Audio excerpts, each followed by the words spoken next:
Estamos por TDC de Firmat y comenzamos un punto de encuentro. Mariano Carreras, ¿cómo estamos? ¿Cómo le va, Mauro? Además, un gusto encontrarnos una vez más para acercarnos al territorio, para hablar con vecinos y vecinas que nos van a contar una historia, su historia, y a partir de allí, mediante el diálogo, mediante la escucha, poder ahondar en quiénes somos, cómo vivimos, qué soñamos, qué estamos haciendo. Y siempre insistimos con esta idea de que uno no puede querer lo que no conoce, entonces lo que buscamos acá es conocer un poquito más de nosotros mismos. Y hoy lo vamos a conocer a Bernardo Basset Lionet. ¿Cómo le va? Bienvenido. Bueno, muchas gracias por la invitación. Muy bien, gracias. Gracias a vos. Estamos en un programa de tele, seguramente hay gente que te conoce, que te ha visto alguna vez y mucha otra gente que no. ¿Cómo te presentás para esa gente que no te conoce? ¿Cómo le decís quién sos? O una parte de lo que sos, porque uno es muchas personas, pero bueno, preséntese. Bueno, difícil porque en general uno no está preparado para presentarse a sí mismo en general. Yo te diría que, bueno, soy un apasionado por entender cómo funciona el mundo y después por explicarlo y por compartirlo, básicamente. En mi historia de vida, bueno, yo tengo un perfil claramente científico en las cosas que me interesan. En la primera etapa me tocó, bueno, estudiar mucho ciencia, leer mucho sobre ciencia y después compartirla, bueno, habiendo creado un instituto que es para capacitaciones y en esta última etapa, en el último año de vida, de divulgación de la ciencia, de cosas curiosas, digamos, ¿no? Vos naciste en Firmat. Nací en Firmat, sí, exactamente. ¿Y esa curiosidad, eso de querer saber, de querer conocer, viene desde chiquito? Primero, yo te agradezco mucho la pregunta porque la verdad que me hace pensar cosas sobre mí mismo que normalmente nunca me las pensaría de otra manera, digamos, ¿no? Sí, yo creo que viene de chico. Te diría que más desde el secundario, o sea, no tan de niño. Yo de niño no me hacía tantas preguntas científicas. Creo que el gran cambio fue en el secundario cuando me di cuenta que de todas las materias la que más me gustaba lejos era matemática. En matemática y física era lejos lo que más me atraía. Y bueno, me llevó eso a estudiar una carrera científica que es biotecnología, que hay varios biotecnólogos en Firmat. Y estando ya en la facultad, que me atrayó, que bueno, fue para mí una apertura de mente total, es que me hayas traído la astronomía de absolutamente de la nada, ¿no? Y yo siempre algo que comento mucho y que me gusta compartirlo es que el caso puntual de la astronomía es algo que nunca nadie me inculcó, que simplemente me nació a mí de la nada misma. Estaba en segundo o tercer año de la facultad y dije, bueno, a ver cómo es esto, empecé a leer un montón de libros y eso me llevó a hacer los cursos, etcétera, pero bueno, como que me llegó, es bastante loco, ¿no? Yo diría que mi perfil científico tiene más que ver con la etapa de los 15 a los 25 que con la niñez bien temprana, digamos, ¿no? ¿Y cómo se da ese descubrimiento o eso que empezás a notar que te apasiona? ¿Hay alguien que te empieza a contagiar o es algo que te van haciendo a vos? No, me nace a mí y por eso me llama mucho la atención. Porque yo, por ejemplo, bueno, no sé, la música que escucho, estoy muy influido por mis hermanos, por mi viejo, en la parte de folclore, por ejemplo. Y en casi todas las cosas uno siempre tiene un montón de influencia. Y en la que es la parte científica y estrictamente en la última parte científica, que es la, digamos, la actual, yo siento que nadie me lo inculcó. O a lo mejor me lo habían inculcado y no te diste cuenta. Y no me di cuenta. Es muy probable eso. Pero yo siento que a mí me pasó cuando yo comencé, sobre todo con los cursos de astronomía, que es lo que nombré recién. No hubo ningún quiebre, ninguna noticia a nivel internacional. A algunos le pasó, me gustó la astronomía porque pasó el cometa Halley allá por el 86, ¿viste? Y me marcó, era chico, me acordaba. Bueno, después no estudié, por ejemplo, por decir algo, no hubo nada de eso. Podría ser como ahora, con el caso de Artemis, que está todo el mundo hablando Claro. de la llegada nuevamente del hombre a la luna. En mi caso, yo te puedo asegurar que no hubo algún hito. Fue un interés genuino. Sí. Yo me acuerdo, pero patente, de estar en internet buscando páginas de astronomía, pero por interés propio, que yo me daba cuenta y digo, bueno, ¿esto dónde nace? O sea, bueno, en aquel momento yo leí un bestseller que es súper famoso, Cosmos, de Carl Sagan, que ese libro, bueno, a mí me abrió la mente totalmente. Es bien de divulgación científica a nivel bastante básico, que bueno, yo tenía, o sea, habría tenido 19, 20 años, lo leí, me pareció súper espectacular. No sé cómo cómo ese libro llegó a mis manos. Y bueno, fue para mí un camino de vida. Y eso que yo estoy hablando ahora de la astronomía, que es lo que hice más de adulto, pero en realidad mi formación científica es de biología molecular, de microbiología, digamos. Después yo fui entendiendo que mi perfil tiene mucho más que ver con la ciencia en general, porque bueno, ahora más de grande me apasiona la antropología, todo lo que es la paleontología. Bueno, es un interés genuino que me lleva a leer mucho sobre eso. Digamos, ¿no? ¿Qué fue lo que más te gustó de Movida, de la astronomía, que te atrajo así? Bueno, probablemente, digamos, yo no lo sé identificar primero, no sabría decirte algo puntual, pero habrá tenido que ver bastante lo que se conoce como la astrobiología. Yo ya estaba estudiando biología, estaba estudiando las bases moleculares por las cuales se forma la vida, o sea, a nivel celular, cómo está formada una célula, y bueno, y es bastante loco entender a nivel molecular cómo funciona una célula y darse cuenta que en realidad esas no dejan de ser interacciones físico-químicas y que podrían darse en otro planeta. Entonces la astrobiología estudia las posibilidades de que haya vida en otros planetas. Ahora está eso muy de moda. Yo creo que hace 20 años, cuando a mí me empezó a interesar, mucho menos que ahora, y probablemente haya sido eso, digamos, que de estudiar tanto biología y entender, bueno, a ver, pucha, esto que se genera acá, ¿será posible que se haga en otro planeta? Bueno, empezar a entender mejor cómo funciona la fisicoquímica de otros planetas. Eso para mí sigue siendo fascinante hoy en día, digamos, ¿no? Y vas haciendo en paralelo una carrera que tiene que ver con lo que estabas estudiando y por otro lado esta pasión que se va agigantando. Es como que van dos caminos a la par. Uno que es el oficial, podríamos decir, porque vos seguís desarrollándote como estudiante y también después como científico, pero por otro lado seguís con esta inquietud que está siempre ahí acompañándote, digo, cuando pensamos en esa época de universitario y de juventud. Sí.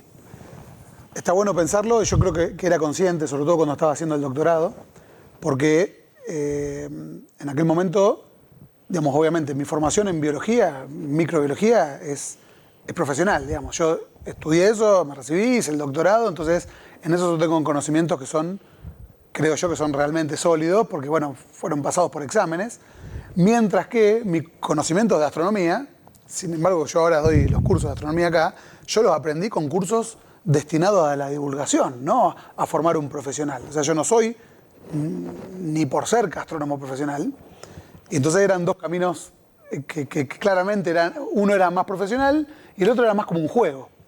Y yo mismo me daba cuenta porque mis compañeros, amigos míos, que siguen siendo amigos míos, yo les contaba, che, mira, estoy haciendo un curso, vení que está bárbaro, que es impresionante cómo funciona una estrella por dentro. Y han venido un par de veces y me han dicho, no, es otra cosa, no me interesa, a mí me interesaba un montón esto, digamos, ¿no? Entonces, era como para mí un juego, digamos, ¿no? Y en ese camino formal de la ciencia, bueno, empezás a desarrollarte, empezás también a ir queriendo mejorarte cada día más y en un momento sale una oportunidad de poder trabajar en el exterior. Sí. No sé ahora, la verdad, sinceramente, pero en aquel momento mis oportunidades en el exterior, que fueron puntualmente en Francia, en Toulouse, y en Suiza, en Basilea, eran algo bastante moneda corriente para quien estuviera haciendo un doctorado en ciencias biológicas, porque hay mucho intercambio de estudiantes.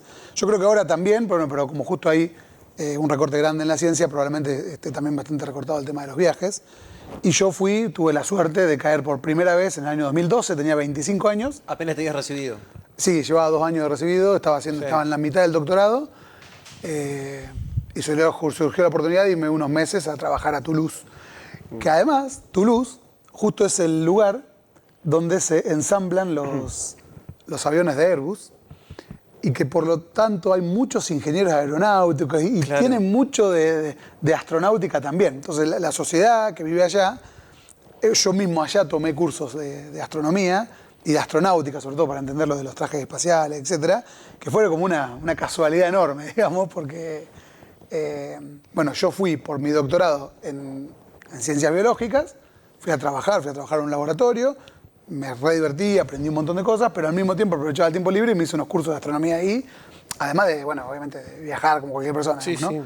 Yo ahora mirando para atrás, me di cuenta que era un pendejo, digamos. Tenía 25 años y sí, me enfrenté con eso, sí. Digamos, como estudiante avanzado, ya estudiando el doctorado, ¿qué fuiste, digamos, a hacer allá? ¿En qué fuiste a especializarte? ¿Qué fuiste a aprender formalmente? Después vamos a hablar de lo otro. En aquel momento, el tema de mi tesis doctoral tenía que ver con la búsqueda de nuevos blancos para el desarrollo de vacunas contra la tuberculosis. Puntualmente la tuberculosis es una enfermedad infecciosa dentro de una bacteria, entonces lo que uno tiene que hacer es intentar matar a esa bacteria. Para eso, se desarrollan los antibióticos. Hoy en día sigue siendo un tema bastante crucial, que la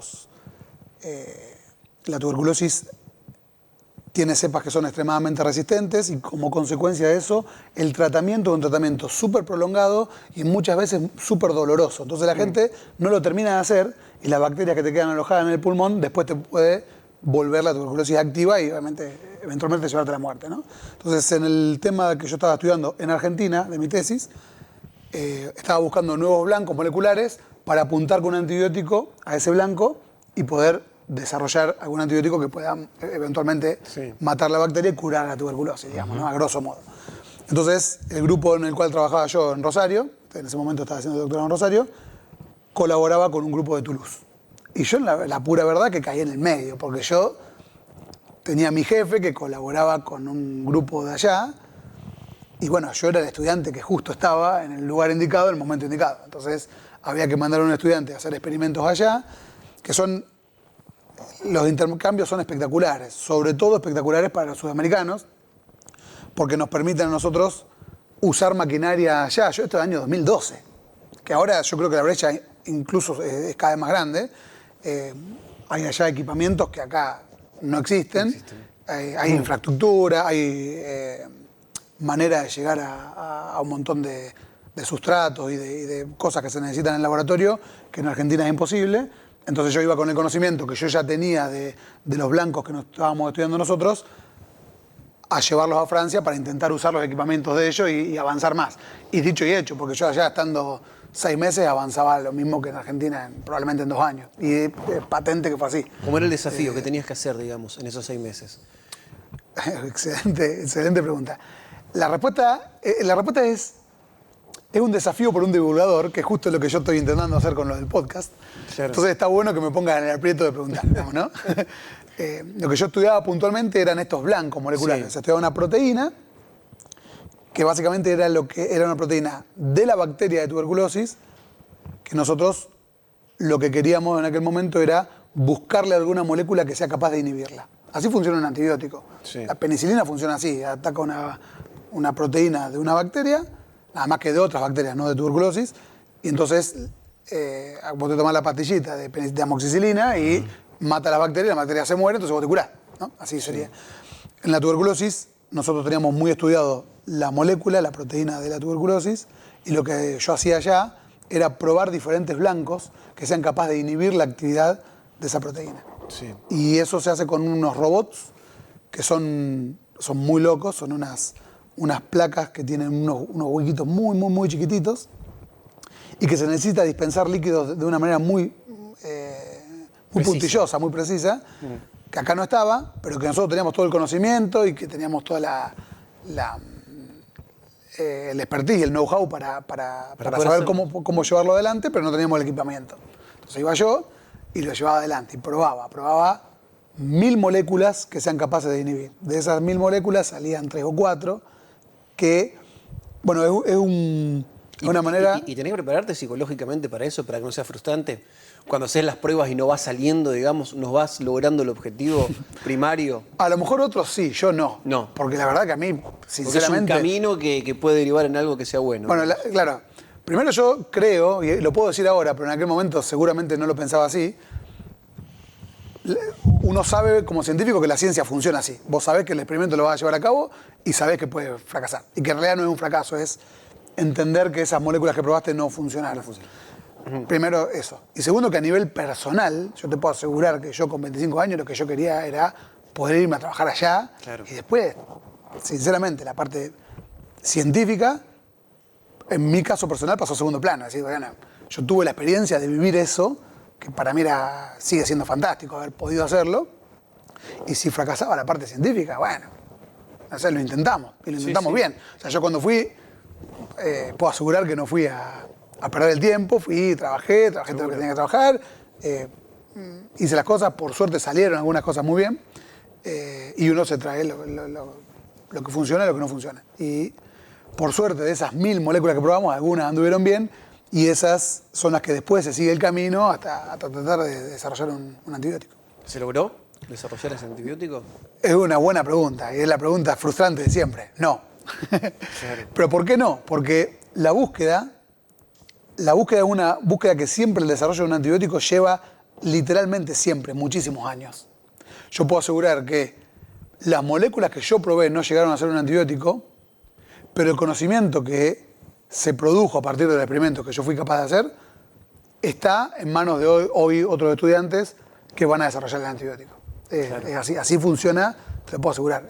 Justo la búsqueda de nuevas drogas y de nuevas vacunas y de nuevos antibióticos funciona así, funciona con prueba y error muchísimo. Entonces, uno sabe bien que cuando va a investigarlo... Que el camino está bastante más avanzado y que está más cerca, digamos. Sí. Además, algo que es fascinante es que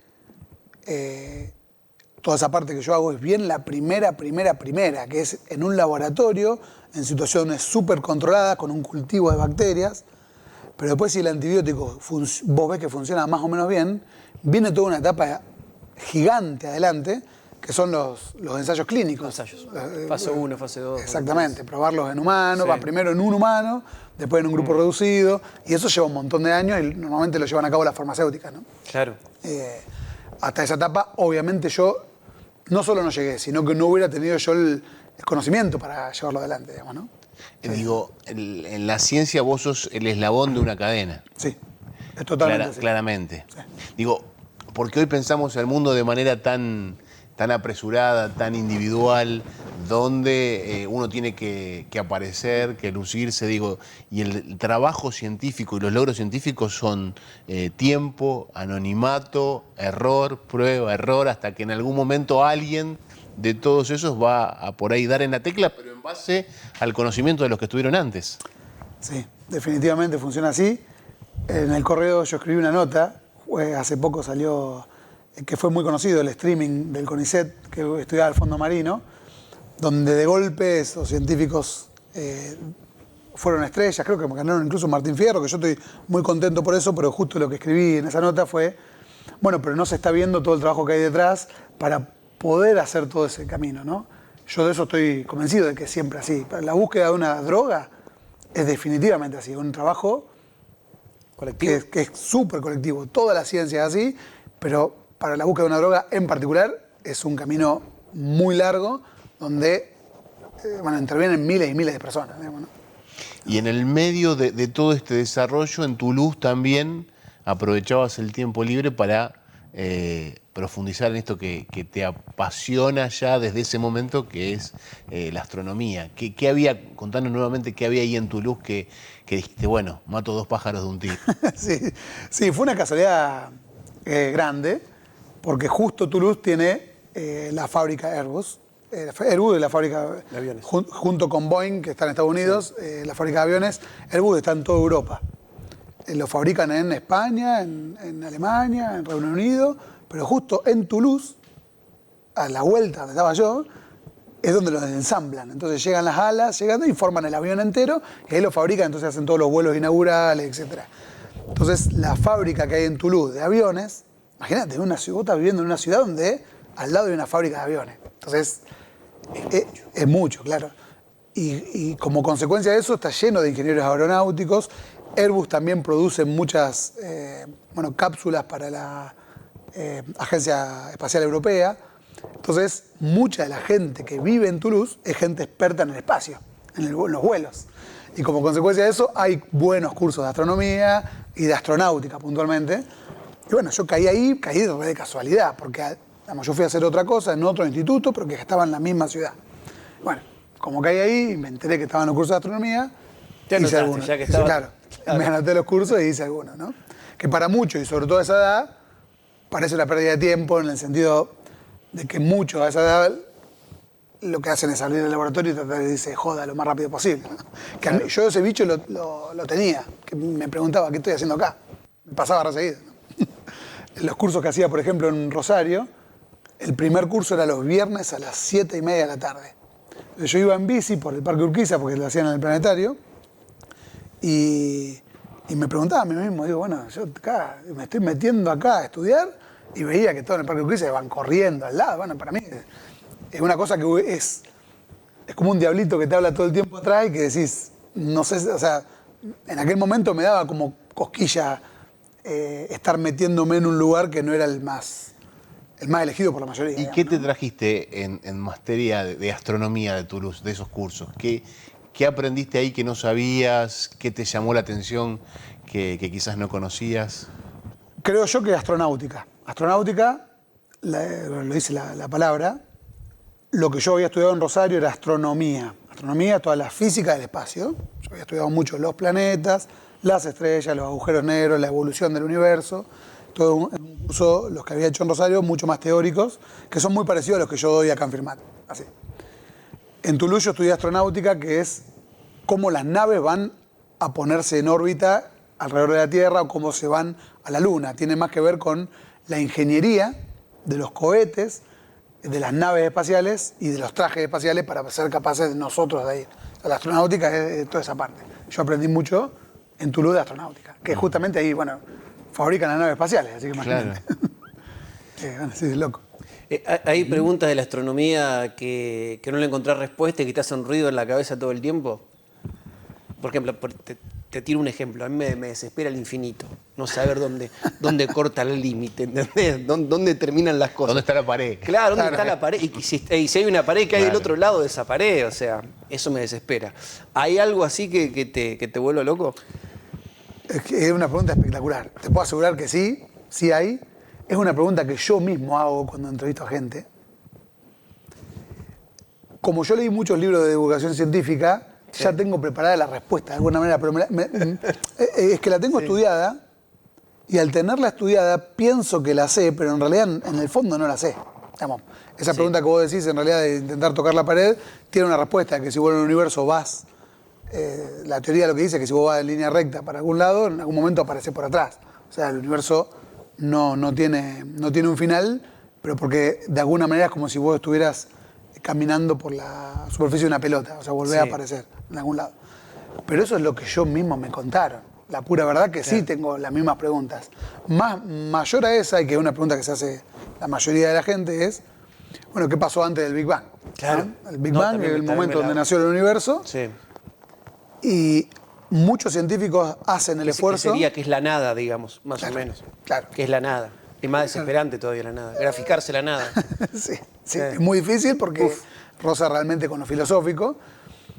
Los físicos, yo digo los físicos primero porque yo no soy físico y porque yo todo lo que leí no tiene, o sea, yo no entiendo las ecuaciones de la relatividad, entonces no puedo explicarte desde el punto de vista matemático, pero sí, en la divulgación todos te dicen no existe nada antes del Big Bang porque literalmente ahí se creó el tiempo. Sí.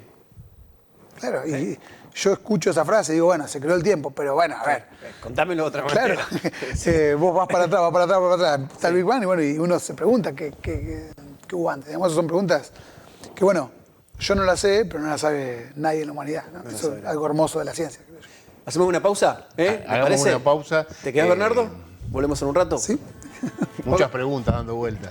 Pausa comercial, ya volvemos. Después de la pausa sabemos que sigue Bernardo, eso tenemos la certeza.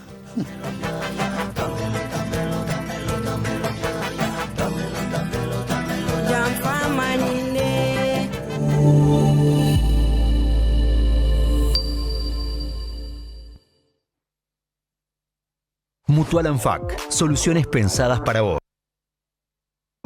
Billetera virtual, préstamos personales, cambio de valores, salud, seguros, ahorro y muchos servicios y beneficios más. Con nueva casa central en Alcorta y filiales en Firmat, San Gregorio y Peirano, acompañando a más de 20.000 socios desde hace más de 16 años. Mutual Anfac, la diferencia es ser socio. ¿Sabías ¿Sabías que en JB Repuestos ahora también contamos con servicio técnico? Para seguir brindándote más y mejores servicios, reparamos microondas, heladeras y lavarropas. Tanto sistemas on-off como la nueva tecnología Inverter. Seguimos pensando en vos. Trabajos 100% garantidos. La solución que buscabas, en el lugar de siempre. Horarios lunes a viernes de 8 a 16 horas. WhatsApp 3465-418848, Boulevard Solís 557. Firmat. Encofir te brinda seguridad y confianza. Emergencias médicas las 24 horas. Traslados, visitas domiciliarias, enfermería y consultorio médico virtual. Con Encofir 100. Te ofrecemos cobertura nacional e internacional. Cuidamos a tus hijos a través de nuestro servicio de pediatría y también te brindamos el 50% de descuento en farmacias. Contamos con cobertura para establecimientos y áreas protegidas. Encofir, una empresa que sabe lo que hace.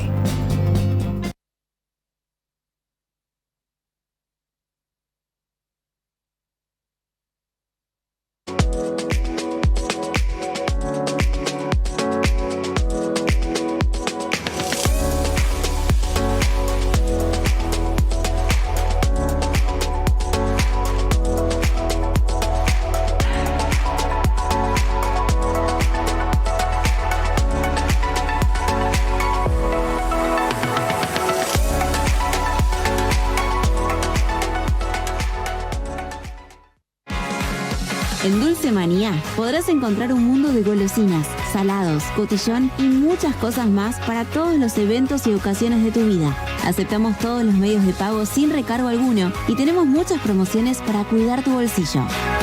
Seguinos en nuestro Instagram @dulcemaniafirmat o ingresá a dulcemaniashop.com.ar para hacer tus pedidos sin moverte de tu casa. Encontranos de lunes a sábados de 9 a 20-30 horas en Córdoba 845 Firmat, Santa Fe. Dulce Manía, un mundo de golosinas y cotillón. Desde el Fredrickson Fútbol Club lanzamos nuestro bono contribución solidario para hacer realidad nuestro sueño: construir nuestro predio deportivo. Para eso creamos Gol de Oro, un juego de pronósticos de la Liga Deportiva del Sur, que tendrá comienzo en la fecha de los clásicos. Jugá todas las semanas el 100% digital en goldeoro.net.ar. Tiene un costo de 3.000 pesos por jugada. Jugá, ganá y ayudá a construir el futuro de nuestro club. Si hay algo que a los santafesinos nos corre por las venas, es fuerza de voluntad. Toda nuestra historia está escrita con esa fuerza. Muy pronto vamos a vivir otro momento histórico, los Juegos Suramericanos Santa Fe 2026. Y estamos buscando los protagonistas de nuestro equipo de voluntarios. Porque este sueño no se va a cumplir solo. Necesita de todos y de cada uno de nosotros. Sumate. Programa de voluntariado. Inscripción abierta hasta el 30 de abril. Más info en santafe2026.ar. Unite a la fuerza de la voluntad. Juegos Suramericanos Santa Fe 2026.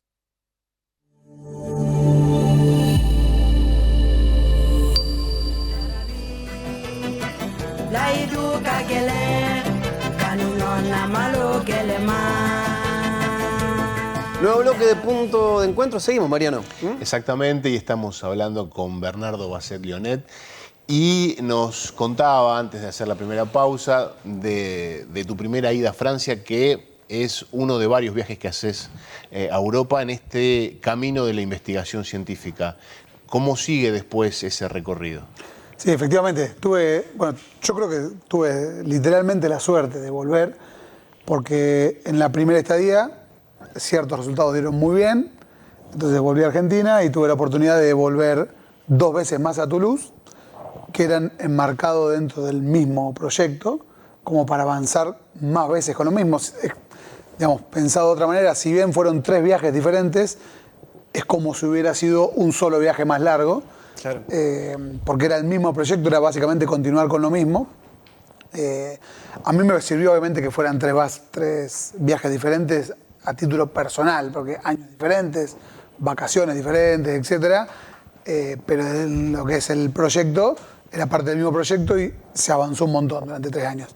Ya en el último año yo ya estaba terminando el doctorado, donde, bueno, al haberme recibido el doctorado, esa colaboración siguió con otro estudiante, no claro. Conmigo.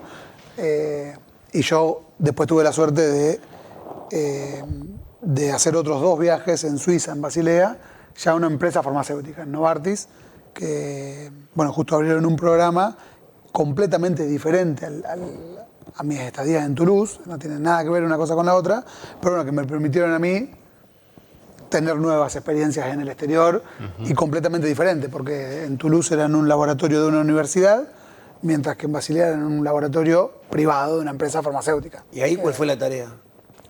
La tarea era bastante similar, porque, bueno, similar en el sentido de que por la clase de profesional que soy, el expertise mío consiste siempre en la búsqueda de blancos moleculares. Entonces, yo me había perfeccionado en esa tarea, claro, que era en el uso de esos robots que te contaba antes, que manejan líquidos a nivel muy preciso y en gotas muy pequeñitas. Entonces fui a hacer algo bastante parecido, pero ya con la lucha contra el cáncer, no contra la tuberculosis. Era completamente otro proyecto, y que era un proyecto que no era un proyecto propio, como el del doctorado, que vos vas a traerte resultados que te sirven a vos para escribir tu tesis, escribir tu trabajo científico, sino para trabajar para una farmacéutica, que todos los resultados que vos generás son de la farmacéutica, no tuyos. Claro. Cambia un montón, pero bueno, lo que yo hacía en el laboratorio era bastante... ¿Contra un cáncer en particular, puntual? No era un cáncer en particular, era el estudio de de unos blancos que pueden ser probables blancos para el desarrollo, no se llama antibiótico ahí, sino de drogas para células cancerosas, o sea, para tumores. Pero que no, al estadio donde estaba yo era una célula cancerosa cualquiera, ¿no? Claro. Después de ahí se deriva mucho más, y en general siempre se termina derivando para un tipo de cáncer, algo así, ¿no?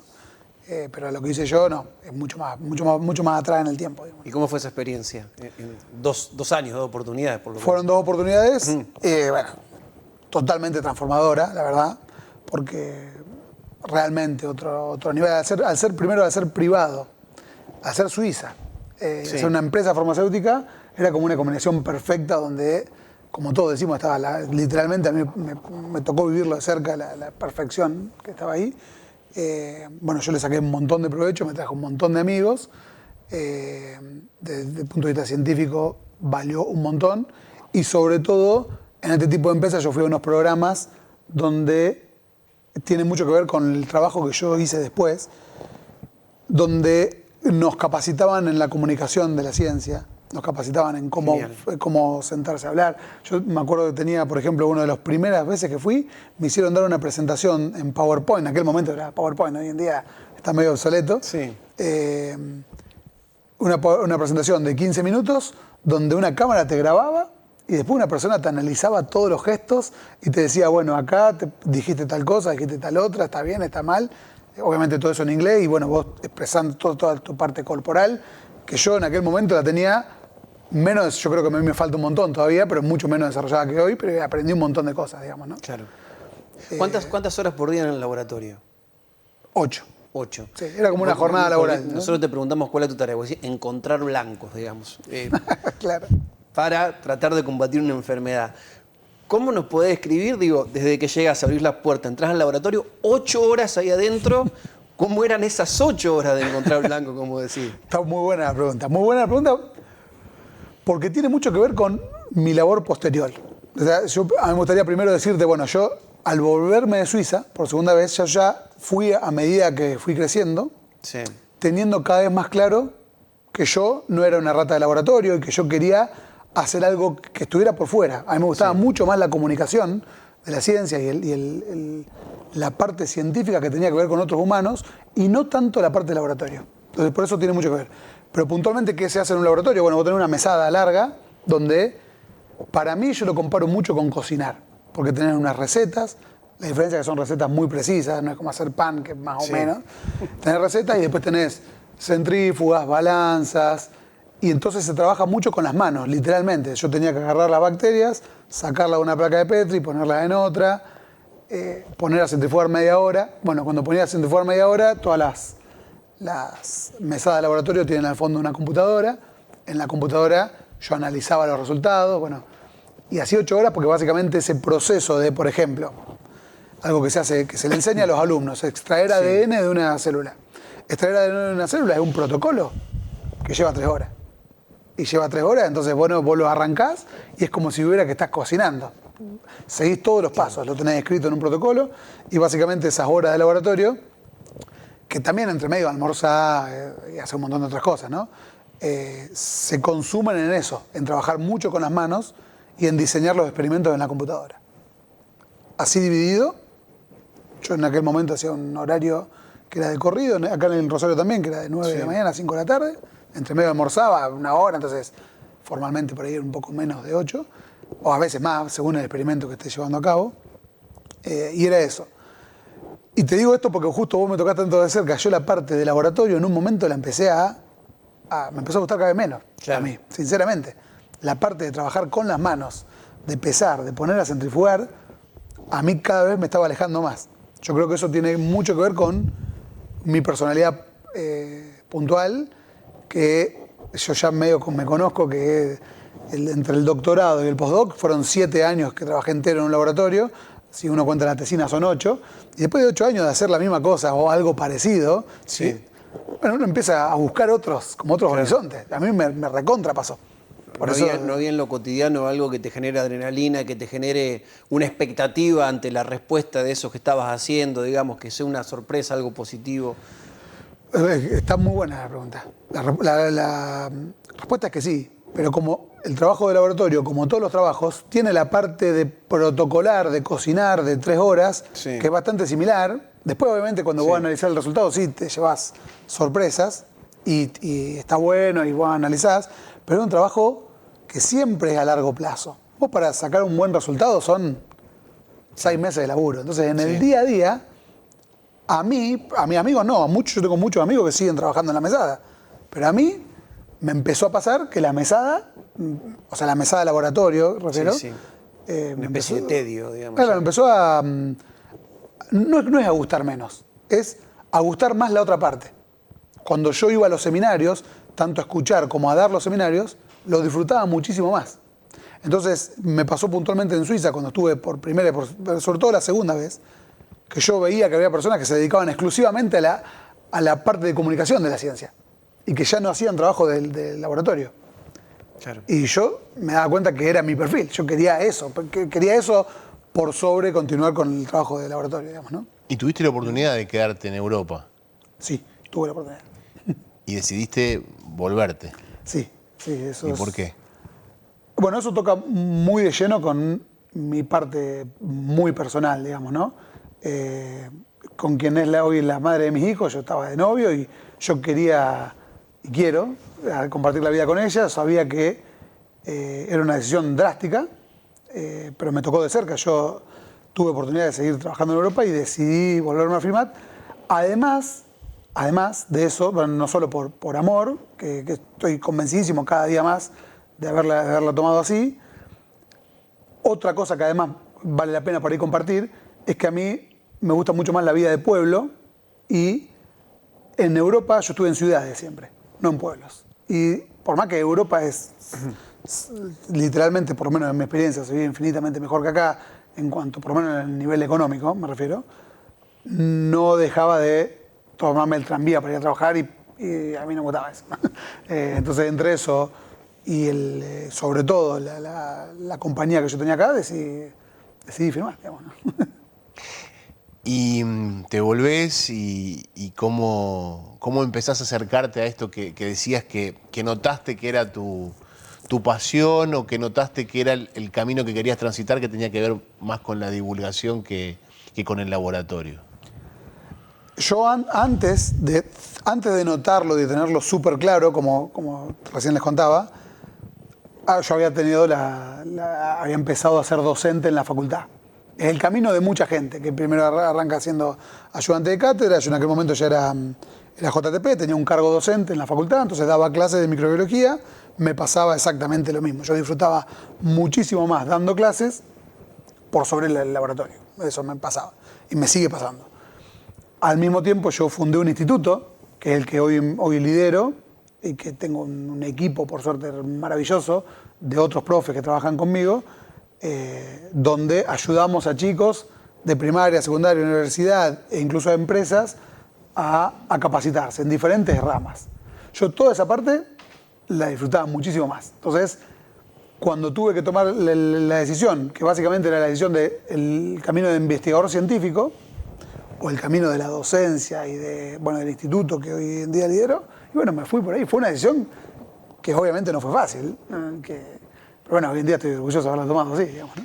Y ahí en esa decisión, ¿hubo alguien que te ayudó a decidirte o fue algo que en un momento dijiste, bueno, es por acá? No, definitivamente mi viejo. Me pone la piel de gallina, porque yo me acuerdo que hablaba, y yo tenía la oportunidad de irme a laburar a Europa y tenía un puesto que ya sabía lo que iba a cobrar, que estaba muy bien, que me podía hacer buenas vacaciones todos los años. Y por otro lado, yo además ya tenía mi vida acá bastante avanzada, entonces yo decía, ¿y qué hago? Digamos, y bueno, me recuerdo que me decía, bueno, vos tenés que estar donde sos más feliz. Claro. Me recuerdo. Y bueno, terminé decidiendo quedarme acá, obviamente. Creo yo que, bueno, obviamente uno, justamente en ciencia, yo no tengo el control, ¿no? O sea, no puedo saber cómo hubiera sido vivir de otra manera. Contrafáctico, ¿no? Totalmente. Claro, sí. pero bueno, yo estoy muy orgulloso de haberlo hecho así y hoy en día, además de estar acompañado de la persona que amo y de haber formado una familia espectacular, trabajo de algo que es lo que más me gusta. Yo ya medio que la investigación sí me gusta, pero la parte de mesada ya la quería dejar de lado y hoy en día estoy con la parte de docencia y divulgación que a mí me motiva muchísimo más. ¿Cómo es la parte de divulgación? La parte de divulgación es como que viene después de la docencia. Yo ya había fundado el instituto, tiene bastante menos tiempo. Bueno, nace también de haber leído muchos libros de divulgación científica, que puntualmente yo hace 1 año y medio aproximadamente largué un podcast que se llama Curiosidades de la Ciencia, que tiene muchísimo que ver con el podcast que a mí me hubiera gustado encontrar para escuchar o incluso para leer, porque, bueno, yo, igual que muchísima gente, consumimos divulgación científica de muchas redes, hay muchos que son muy buenos, pero lo que yo intenté hacer es rescatar la parte curiosa de las anécdotas científicas, no tanto la divulgación en sí. O sea, yo ya leí muchísimas veces la teoría de la relatividad explicada para sonsos, muchas veces. Entonces cada vez que agarraba un libro y me la volvían a explicar, decía, bueno, esto es más de lo mismo. Y entro a las redes y veo que te explican cómo funciona un agujero negro y yo pienso que es más de lo mismo. Pero hay algunos libros que te cuentan algunas historias de algunos científicos que en el momento de estar descubriendo o lo hicieron de casualidad o le pasó algo, que son tan fascinantes, que yo lo que quise hacer fue, bueno, rescatar esa parte, la parte no tanto de divulgación propiamente dicha, sino de la parte curiosa, de la parte de cómo esto se llevó a cabo, ¿no? Y con un lenguaje del llano, simple. Yo apunto, no sé si lo logro, pero apunto a que, obviamente sea simple, pero apunto a que el que lea o el que escuche el podcast sea alguien que ya haya pasado por la divulgación propiamente dicha del llano, digamos, ¿no? Claro. Es lo que apunto. Sí. Entonces trato de ponerle un nivel más. Es lo que intento hacer, digamos, es decir, bueno, ya conocemos todo bien cómo funciona la evolución de Darwin. No voy a explicar la evolución de Darwin. Vamos a ver qué le pasó a él cuando estaba en el Beagle yendo por la Patagonia Argentina, que tiene algunas cosas que son fascinantes. Bueno, quiero contar eso. Digamos, ¿no? Por ejemplo, ¿qué le pasó? ¿Qué le pasó a Darwin en la Patagonia Argentina? Hay un montonazo de historias. Antes que contarlas, lo primero que quiero decir es, bueno, vayan a escuchar que lo que le pasó a Darwin está contado no por mí, sino nada más ni nada menos que por Diego Golombek, que fue uno de los primeros que me dio bola en el podcast para darme las entrevistas. Yo las hago, primero las hice contando historias yo, digamos, ¿no? Que tengo algunas que son incluso, que yo creo más fascinantes que las de Darwin, pero después lo que hice fue, bueno, en cambio de contarlas yo, más vale le pregunto a algún científico que yo admire y que me la cuente otro. Que fue una idea que para mí me resultó fascinante, porque yo, cuando empecé a tratar de divulgar, primero quería contarlo todo yo. Porque en realidad lo hacía como un juego, para decir, bueno, me lo guardo para mí, no me importa literalmente no me importa quién me escucha, yo quiero que esto esté. Y ahí en un momento se me ocurrió, bueno, a ver, le digo a alguien más que me cuente sus historias, y hay algunas que son realmente fascinantes. Yo creo que te contaría algunas que son todavía mejores, ¿no? Contame tu mejor historia. O sea, estamos acá Claro. en este programa de tele donde vos viniste no teniendo muchas certezas, como lo que pasa con la investigación científica. Uno Sí. no tiene muchas certezas cuando empieza a investigar y tampoco tiene muchas certezas cuando mira al más allá y dice, che, son más preguntas que certezas. ¿Cuál es la mejor historia que tenés para contarnos en relación a estas cuestiones que han pasado Qué en buena relación a la pregunta. ciencia? Se me ocurren 3. Bueno, Te voy a contar una de las que yo mismo hice un episodio. Ese es uno de los episodios en los que está hecho por mí mismo y que es el descubrimiento de la galaxia de Andrómeda, por ejemplo. A mí me resulta súper fascinante cómo es que se dio. ¿Por qué? Porque resulta que si nosotros nos remontamos hace solamente 100 años, 103 años, la humanidad de aquel momento, de hace 100 años, piensen que ya estaba la teoría de la relatividad, ya estaba el electromagnetismo, todo. Se pensaba que el universo entero era básicamente la Vía Láctea, era solamente nuestra galaxia. O sea, una cosa así. Sí. Que adentro estábamos nosotros y todo esto. Pero resulta que gracias a unas herramientas que desarrolló Henrietta Leavitt, que es para medir distancias a estrellas, hubo un astrónomo muy famoso estadounidense que se llama Edwin Hubble, que lo que hizo fue apuntarle el telescopio a lo que en aquel momento se conocía como la nebulosa de Andrómeda. Y de golpe y porrazo, él hizo los cálculos y se dio cuenta que Andrómeda estaba a 2 millones de años luz, entonces no podía estar adentro de la Vía Láctea, porque estaba más lejos de todo lo que se había conocido. Estaba como por lo menos muchísimo, como te digo, bueno, saliendo de todo este estudio, Sí. muchísimo más lejos. Entonces, eso es una historia que a mí me resulta fascinante porque él de un día para el otro descubre que el universo no es de este tamaño, sino que es infinitamente más grande. De un día para el otro, toda la humanidad se enteró que el universo conocido es de golpe muchos órdenes de magnitud más grande de lo que se pensaba, ¿no? Y eso con Andrómeda, que encima es la más cercana y la más brillante. Después Edwin Hubble siguió estudiando otras galaxias y se encontró con que todas están realmente lejos. Mucho más lejos. Claro, y de golpe se encontró con que la nuestra es solamente una porción chiquitita del universo y que en realidad existe todo un mundo, un universo muchísimo más grande por fuera, que además yo siempre lo pienso como una enseñanza, porque eso que le pasó a Hubble en 1923, hace un poquito más de 100 años, puede volver a pasar. O sea, puede agarrar a alguien, Sí. encontrar algo que nos diga, no, mira, el universo conocido es esto, y de golpe decir, no es esto, es millones de veces más grande de lo que creemos, ¿no?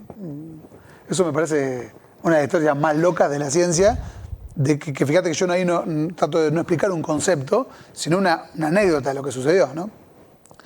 Otra de las cosas que además descubrió, que lo quiero redondear con esto, es que no solo las galaxias, además de la Vía Láctea, estaban infinitamente lejos, entonces el universo tenía que estar formado por un montón de galaxias. Además descubrió que todas las galaxias se estaban alejando de la nuestra. Entonces razonó que no solo el universo era mucho más grande de lo que se pensaba, sino que además está en expansión. Una locura total. Todo eso de la noche a la mañana. Y hace 100 años. Y eso hace solamente 100 años. ¿sí? 100 años. Y cuando escuchás ahora que muchos dicen que la Tierra es plana y defienden la teoría, ¿qué te genera? Bueno, obviamente, yo pertenezco a quienes pensamos que es redonda, Sí. o que es esférica, mejor dicho. Sí, digamos, hay cierto tipo de creencias pseudocientíficas que son terriblemente peligrosas. Puntualmente el terraplanismo, si bien yo lo considero patético, considero que hay peores, por ejemplo, quienes son las antivacunas, que bueno, bueno, eso puede ser peligroso para la salud de todos, digamos, ¿no?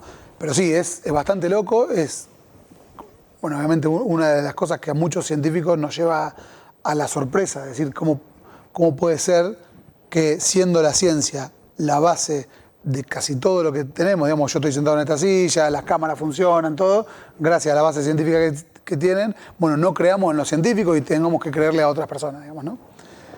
Pero también hay una reflexión que a mí me gusta hacer mucho, y es que la ciencia muchas veces también está equivocada. Porque hay muchos casos de directamente fraudes científicos. Entonces algo que popularmente está dicho, bueno, está comprobado científicamente, puede ser directamente que en realidad esté literalmente mal. Y hay muchos casos de esos. Puntualmente hay un caso que también está en el podcast de que en un momento se publicó en la revista Nature que la homeopatía tenía base científica y lo publicó un científico. Diciendo, no, mirá, acá si vos pones una molécula, el agua tiene memoria, entonces vos podés tomar un jarrito con agua y te curás de varias enfermedades. Y eso durante un momento fue ciencia en serio. Entonces, a mí siempre me genera la pregunta de decir, bueno, uno solamente como consumidor, ¿qué herramientas tenemos que tener para creer de un bando o creer del otro? Porque hasta el científico puede estar equivocado. Sí. Y ya tenemos un montón de sí, a lo mejor es un paracaidista que quiere trascender por algo y que no había trascendido nada dentro de su profesión y lo puede llevar a eso, digamos. Puede pasar, ese es el caso. Pasa en todas las profesiones, digamos, lamentablemente, ¿no? Claro, pasa por fraude y también pasa por errores, porque simplemente a veces por sesgos que tenemos los científicos como cualquier ser humano, bueno, simplemente afirmamos cosas que después terminan siendo no ciertas. Por eso, el gran valor de la ciencia, porque la ciencia se corrige a sí misma. Entonces, cuando yo te postulo un postulado, bueno, lo que digo es, esto es por ahora la verdad, no es la verdad absoluta, incuestionable. Entonces, no existe una verdad absoluta, ni para la ciencia. No, de hecho, es justamente lo que los científicos luchamos por eso. Es decir, la ciencia es una cosa que se tiene que seguir corrigiendo. Todo lo que yo te afirmo ahora, bueno, si están las pruebas, y los experimentos bien hechos, bueno, puede ser refutable, sí, justamente. Bueno, eso es la epistemología. Punto de encuentro se llama el programa y siempre para cerrar la conversación le preguntamos a nuestro entrevistado 1, 2, 3, alguno de los puntos de los encuentros más importantes que ha tenido en su vida, que lo han definido en el camino hasta llegar a hoy. ¿Cuáles serían algunos de esos encuentros que destacás a lo largo del camino? Hablaste de la ciencia, hablaste de la familia, del amor, de Europa, de Firmat. ¿Cuáles son algunos de esos puntos de encuentro que decís, bueno, estos encuentros me determinaron? Qué buena pregunta. Si tengo que elegir uno, sin duda me he encontrado con Valentina, mi mujer, que me determinó 100% mi vida. Digamos, seguramente yo hubiera tenido otro curso en la vida si no hubiera sido por ella, y gracias a ella yo estoy donde estoy, digamos, ¿no? Orgullosamente, digamos, ¿no? Y si voy a cerrar solamente con ella, nada más. Gracias, Bernardo. No, gracias a ustedes. Gracias por venir. Cerramos de esta manera un nuevo punto de encuentro en TC de Firmat. Nos reencontramos dentro de una semana. Gracias por estar del otro lado. Saludos.